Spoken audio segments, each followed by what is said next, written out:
यम द्वितीया का आए, दूज का दिन रहे, उस दूज के दिन फिर वही जैसी की जैसी पूजन करते आए हो, जल का वही स्थान, जल का छींटा, चंदन रोली मोली हल्दी और घी के 2 दीप जो लगाए हैं, दोनों दीप वहीं पर सीधे हाथ उल्टे हाथ पर, और कोई कमल गट्टा नहीं चढ़ेगा, कोई हल्दी की गठान नहीं, कोई अमरबेल का टुकड़ा नहीं, जो चढ़ा हुआ है उसी का स्पर्श कर कर वापिस चढ़ा देना है, वही की वही भोग लगा देना है।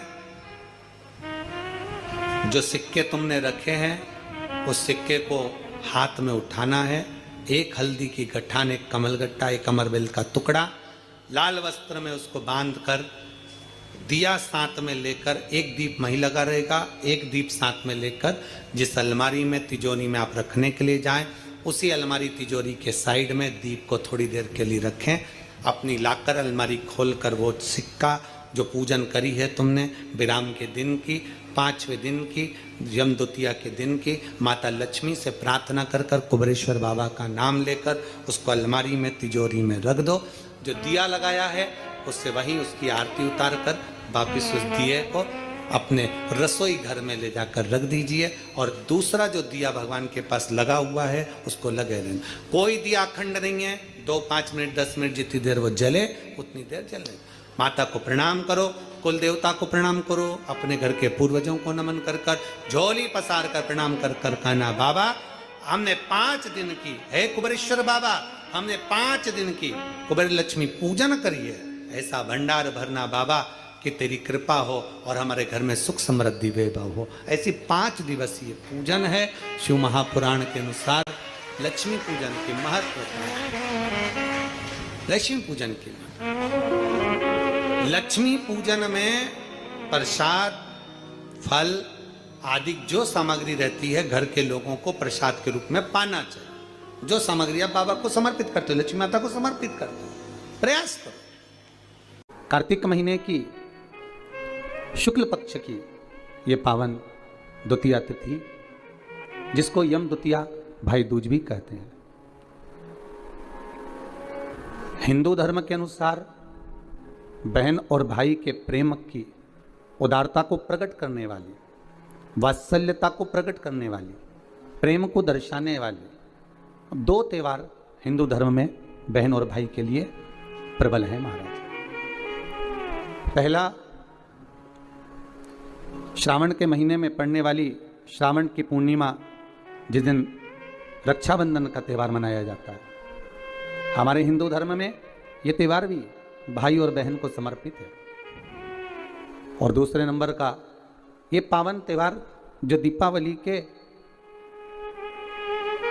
गोवर्धन पूजन के बाद में दीपावली के दूसरे दिवस में मनाया जाता है, द्वितीय दिवस में मनाया जाता है, जिसको यम द्वितीया कहते हैं, जो यम की कैद से छुड़ाने वाली है। बहन और भाई का संबंध क्या है? केवल एक यमुना मैया और यमराज से ही हमें सीखना नहीं है, हमें भगवान ओघड़दानी, त्रिकालदर्शी, कैलाशी शिव और माता क्षिप्रिया से भी सीखना है।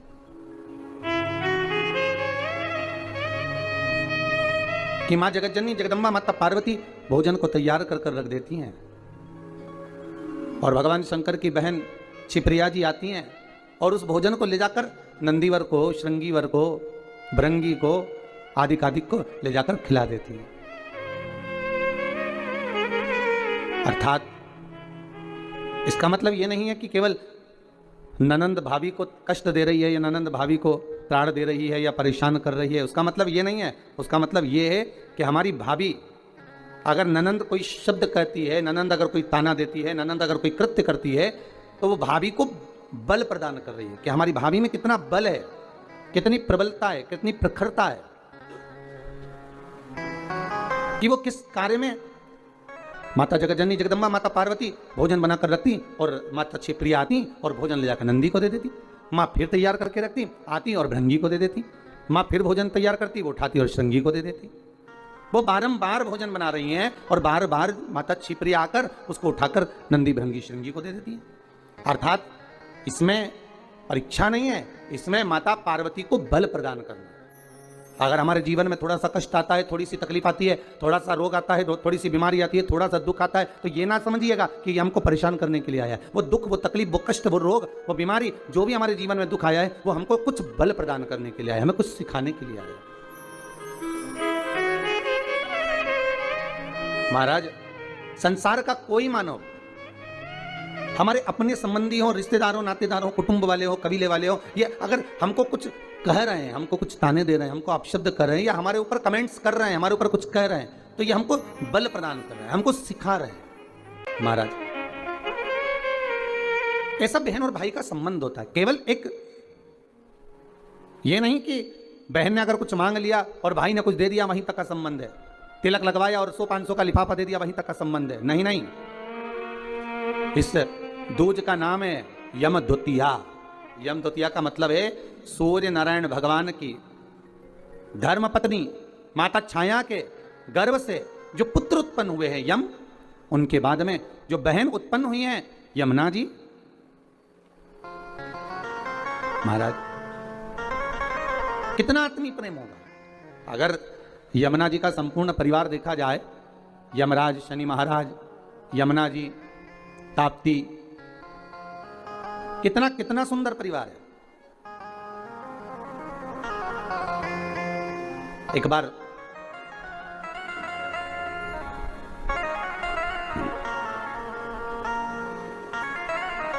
एक मुखिया जी ठाकुर जी की सेवा में लगे हुए थे,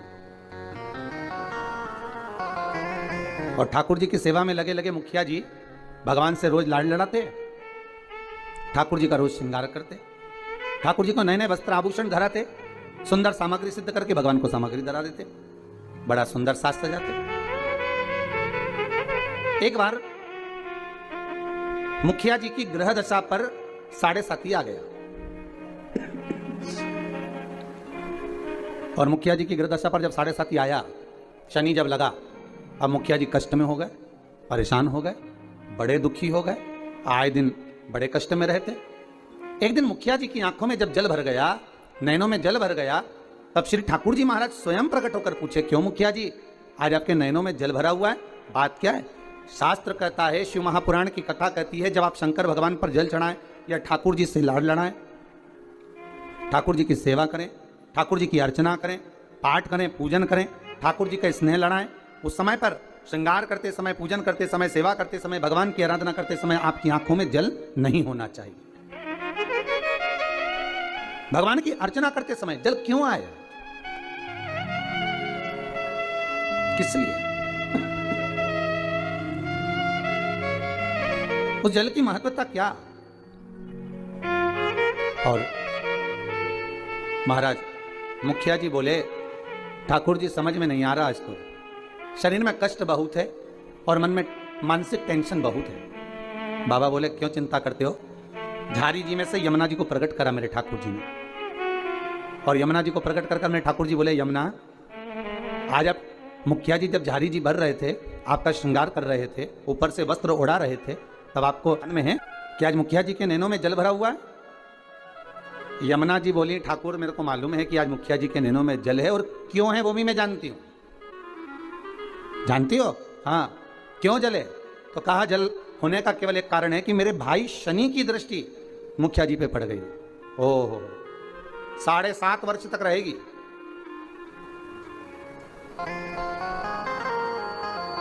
भगवान कृष्ण बोले, यमुना, अगर शनि महाराज आपके भाई हैं, हमारे तो साले हैं, यदि बहन बोले तो क्या भाई मानेगा नहीं? बोलो प्रभु क्या चाहते हो? बस जाओ और शनि महाराज से कहो, जो ठाकुर जी से लाड़ लड़ाए, जो भगवान की सेवा में डूबा रहे, जो भगवान की भक्ति में सदा डूबा रहे, उस पर कभी न 7.5 लगे न ढैया लगे। शनि की कुदृष्टि उस जीव पर नहीं पड़ना चाहिए।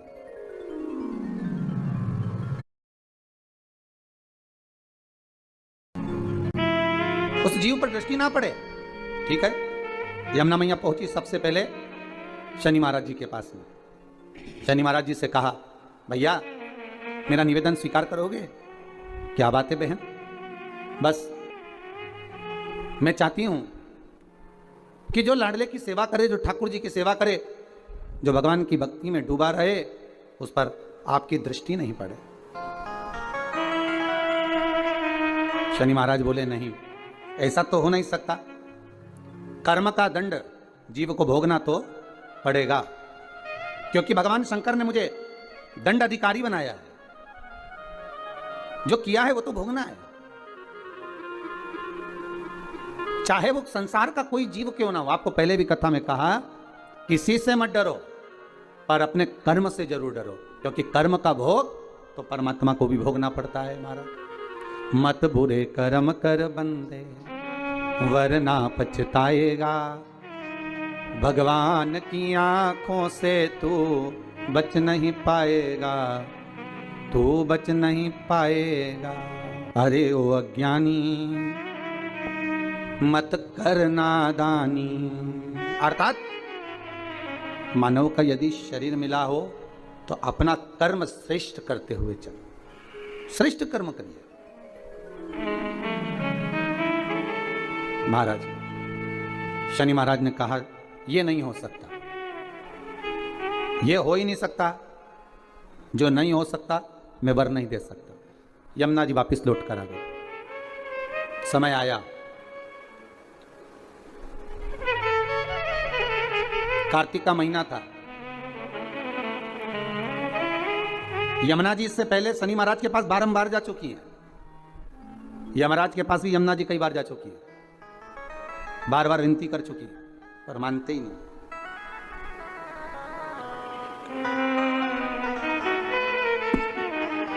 कार्तिक का महीना और महाराज द्वितीया तिथि शुक्ल पक्ष की। आज यमुना जी ने बड़ा सुंदर श्रृंगार किया है। महाराज बड़ा सुंदर श्रृंगार। महाराज क्या साज सजाया है मेरी माँ ने। मस्तक पर बोर, कानों में कुंडल, गले में हरवा, हाथों में चुड़ला, सुंदर लहंगा चोली चूंदड़ी मां धारण करी। बड़ा सुंदर श्रृंगार किया। और आज मां यमुना जो जा रही है ना, सारे वैष्णवों को पार करने जा रही है। जिस दिन बहन भाई के घर पर जाए या भाई बहन के घर पर आए, उस दिन बहन के चेहरे की चमक ही दूसरी रहती है। हम भाइयों के चेहरे की चमक तो नहीं कह सकते, पर बहनों के चेहरे की चमक कह सकते हैं कि बहन मायके आए या भाई बहन के घर जाए, इन दोनों में बहन के चेहरे की चमक ही दूसरी होती है। और केवल एक बात याद रखिएगा, यमुना मैया केवल अपने कार्य के लिए नहीं जा रही हैं यमराज के पास में, शनि महाराज के पास में। यमुना मैया केवल अपने कार्य के लिए नहीं, कई वैष्णव, हजारों वैष्णव तार दिए, जय जय यमुना मैया।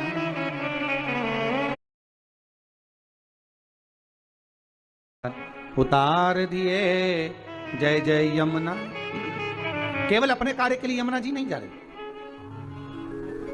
यमुना जी जा रही हैं संपूर्ण भूमंडल के उद्धार के लिए। सारे देवी देवता के चरणों का दर्शन अगर आप करेंगे तो सबके चरण एक साथ दर्शन होंगे, पर यमुना जी के चरण का यदि आप कभी दर्शन करेंगे तो यमुना जी का चरण एक आगे एक पीछे है। क्यों?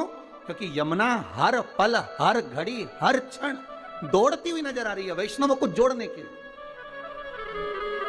भक्तों को जोड़ने के लिए।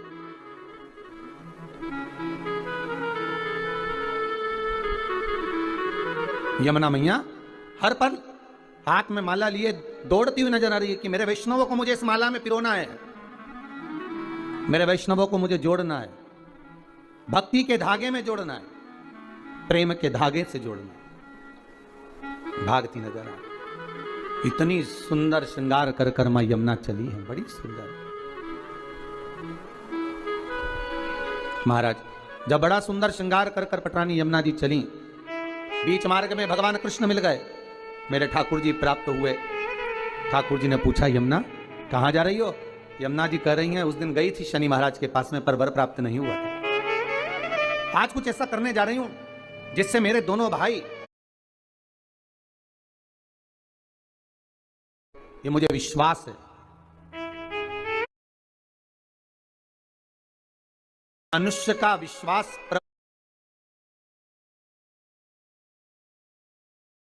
विश्वास प्रबल है, तो यह पक्का है कि भगवान आता जरूर है। प्रबल है, इसलिए भक्ति के बल पर विदुर जी महाराज के यहाँ जाकर केले के छिलके खा लेते।